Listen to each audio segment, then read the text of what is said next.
I'm Archbishop Kurtz, and I want to welcome you back to the November edition of Conversations Section 2. And I'm very happy that we have a special guest with us, Mr. Ed Harpring. Ed is the new coordinator for pro-life ministries as part of our family life ministries for the Archdiocese. Ed, welcome. Thank you. Yeah, and I want to tell people a little bit about you. You've just completed your first month of work, and here we have you on already. Yes. Yeah.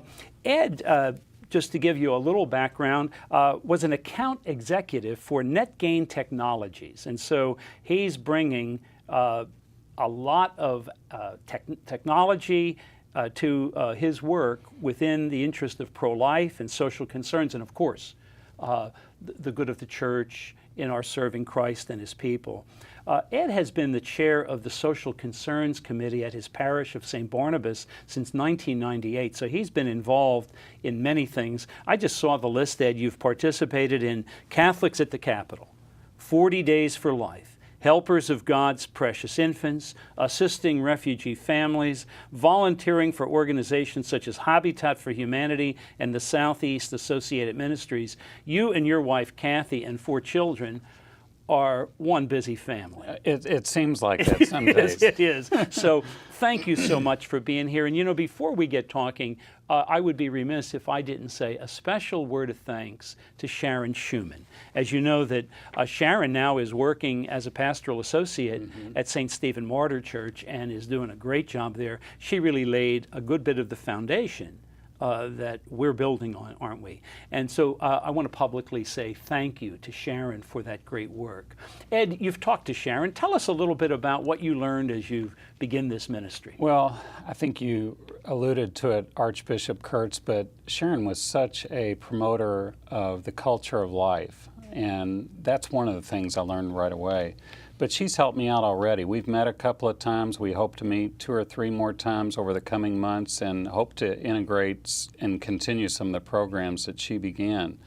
But specifically, a couple things stand out to me about Sharon. One is her passion. And, you know, she had such a great heart for the full spectrum of life issues.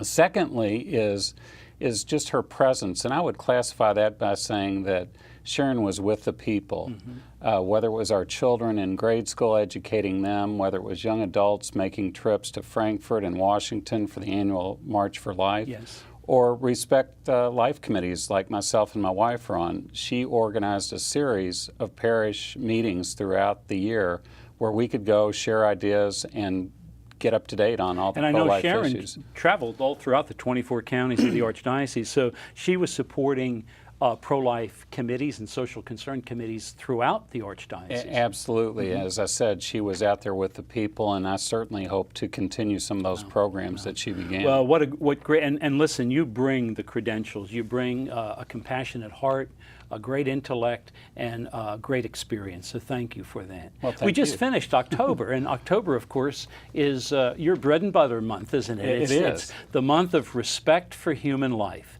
And the theme, not surprisingly, came from Pope Francis this time. It's a beautiful theme, open your heart to life. And as we are asked ourselves to open our hearts to life, there's a great gift that can occur within parish life. Just your own reflections as we finish this month about some of the things in your first month that you've observed. Well, I think it starts with this pamphlet, Archbishop Kurtz. It's a good one, isn't it? A summary one. And I know everyone has seen this, but to me that is such a touching picture of... No, you know what we'll do too, Ed, is we'll make sure that's on the screen so people can see our Holy Father. Right, but such a touching picture there, and it to me epitomizes what Open Your Hearts to Life is all about, the sanctity of human life. But if it's okay, I'd like to just read a paragraph that touched me and then just comment on it. And we'll actually put it on the screen. That would be great. This is what family is meant to be, a haven of unconditional love, acceptance, affirmation, and consolation, where children learn by modeling their parents to accept others and to love generously, to share with and care for those in need. It is a place to learn humility and mercy, to learn to imitate Christ.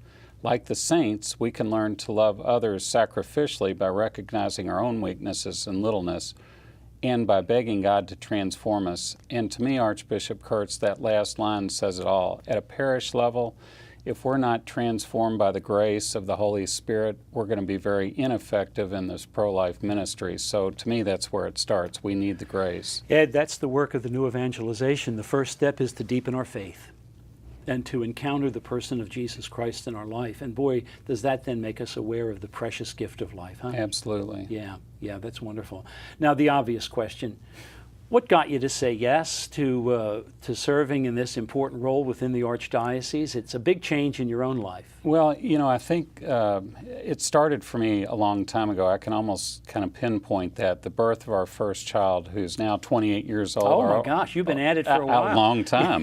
The oldest of four, as you said. But when we were presented with that ultrasound picture some 28 years ago, actually 29 because it was before she was actually born, I had this overwhelming sense of fatherhood. I don't know how to say it any other way. Mm-hmm. That from that point forward, I was going to be responsible as a provider, defender, protector of this child for the rest of my life.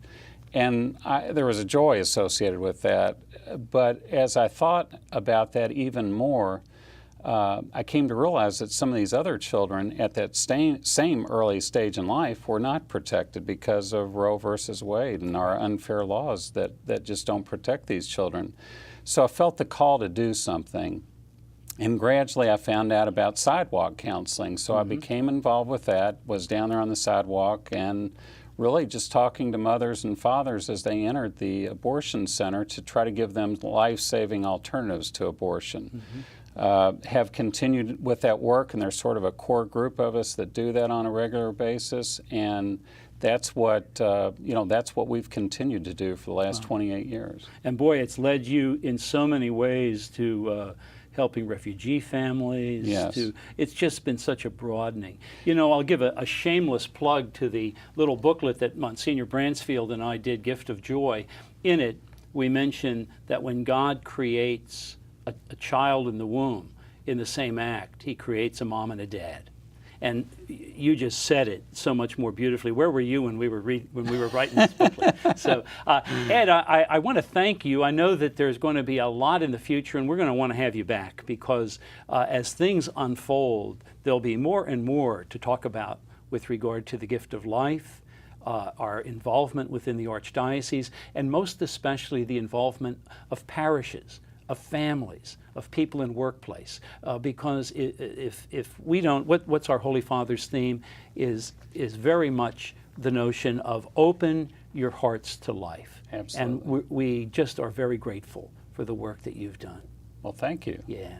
I want to thank also those of you in the viewing audience for listening to Ed Harpring and the work that he's doing on pro-life ministries throughout the Archdiocese of Louisville.